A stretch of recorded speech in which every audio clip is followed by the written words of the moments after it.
those things. Now, we'll go through this demos again, because I don't like to leave you the words, I'll leave you the demo. So, he strikes, hold his wrist, push on down, get him down, and then tap him. Just like that. Okay? Now, don't rush it. When you get into this point, shift your eye to here, and look precisely where you want to strike him. And then, it's an explosive thing, this isn't a push, it's just a little tap like that, right there. Okay? Practice. These are those two words, practice. I told you, I think I say this at every seminar I conduct, that Mark McGuire, every time he swings at the ball, hits a home run. Or Michael Jordan, every time he throws the basketball, he always scores 2 or 3 points. Or every time Troy Aikman throws the football, he always passes for a touchdown. You'd say, well, you haven't been reading the papers, pal, because batters are lucky to bat 300 or 280. And that's not all home runs. That's not 1/4 of the time hitting a home run. That's 1/4 of the time getting any kind of hit. And everybody knows the percentages from the field of all the basketball champions, and the same way goes for the passers, and they don't work most of the time.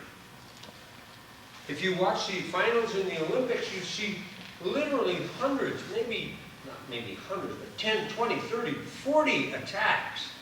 And nobody gets any throws at all. And they have to give a decision. So why are you going to say that every martial arts technique you make is going to work? It's not going to work. Not going to work. It's not going to work. It's not going to work 90% of the time. What's the answer? Have plan B. That's all. If the person doesn't work, get him with a second one. The second one doesn't work, get him with a third one. And the whole structure of your martial arts should be designed to use about 5% of your total power in each attack. So if you find yourself standing out here, having his wrist, and having to go like that, and fall on your face to hit him on gallbladder training, you've got a serious problem. You haven't moved your body correctly.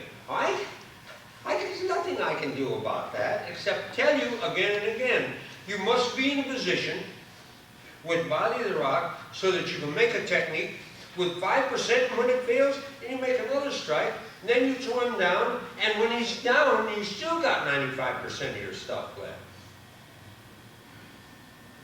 And that's called Zanshin, huh? Zanshin. Raise your hand if you've heard the term Zanshin. You know what it means. Good. Zanshin is a very simple concept. It's suppression of the enemy's desire to fight after you have made a technique. It's like throwing somebody down or knocking them down and saying, you want more? You had enough? Because if you had enough, I'll kill you.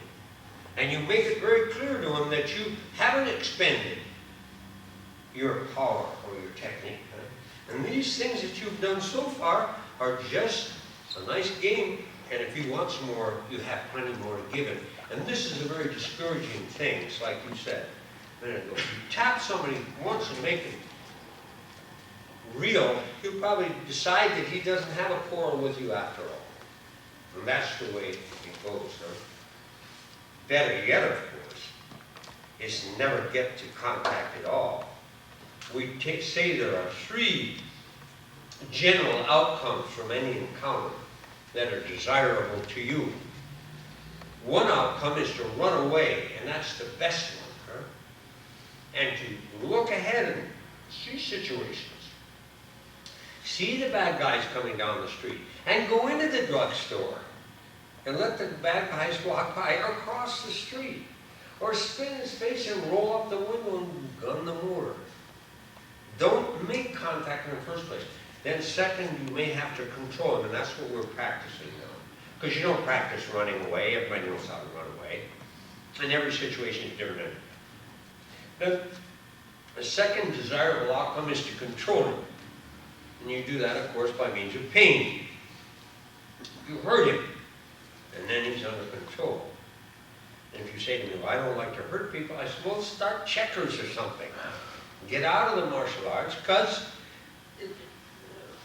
self-defense is applying pain selectively. So he'll do what he wants. I didn't say injury.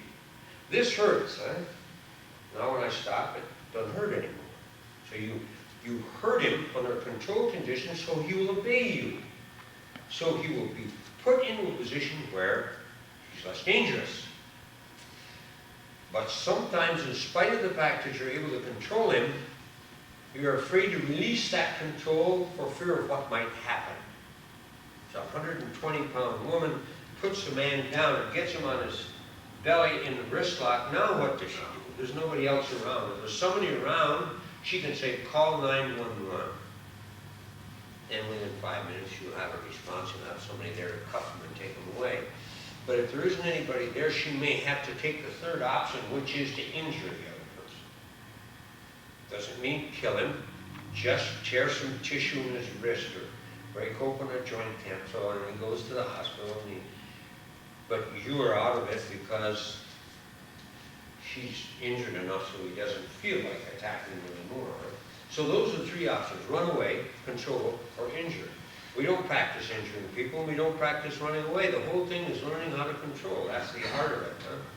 To be in control. Now you must start right now to think in terms of using only a small part of your power, your extension capability, your rotational capability, your strength, your speed. Only use a small part of it to make the first technique. So if it fails, you can make another technique. And if that fails, you can make another technique.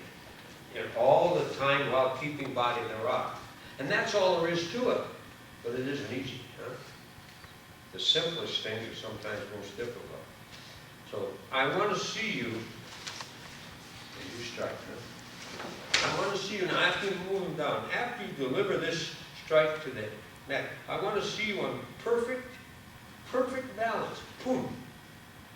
So that you can hook him here, put your foot around it, and break his knee and slow him down if you want.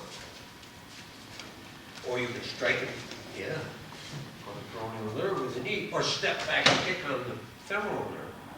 You've got all kinds of things you can do, huh? And only if you don't use all your stuff, your movement capability, and your power with one strike, huh? Taijutsu. Move your body in perfect position. Small blow. That doesn't work, catch here and push down. That doesn't work, catch here, hit again, push down. All kinds of things, but always from a balanced position. Always from body to rock.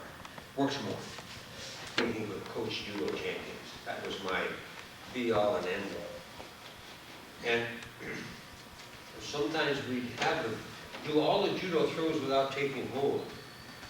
And it's very difficult to make judo throws without taking hold, because the grip is an important part of judo, the grip and the pull and so forth. But it's wonderful exercise for them to do it without gripping. And I want to give you an idea of what I'm talking about. If I put my foot behind it, this is called ko-uchigari. Ko-uchigari. Now, I should be able to throw him now just by moving my body like this.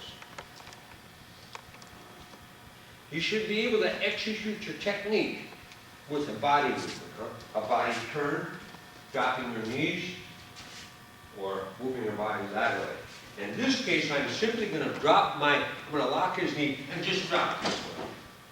So this is a good example of taijutsu, huh? We constantly think in terms of forcing the issue with root strength of the arms. In reality, they're very ineffective. What is effective is the body, huh? That's effective. So now you can do this on the outside after you strike here, strike here. You can hook him here. It's a little more difficult, but you can put your foot inside his foot to hold his foot moving, and then drive down. Now, it's conceivable that you can reverse his knee and drive him back that way. But that's more difficult. It means you have to move around in front of him. If you feel that you're not successful in getting his knee reversed, you can still push him down sideways and follow him. so his knee bends rather than reversing. But work on both of them. Now this is a very kind of delicate skill, and maybe you've never done it before, so it's hard for you to get the feel of putting your toes pointing that way, but to get your knee wrapped around so that you can reverse this knee that way. That's the ideal way, huh? Or one of the ideal ways.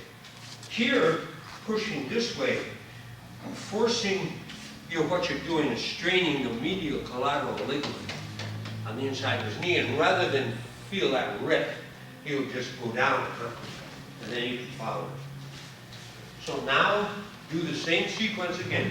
Avoid striking against the elbow, striking against gallbladder 20, and throw him down by blocking his knee. Here.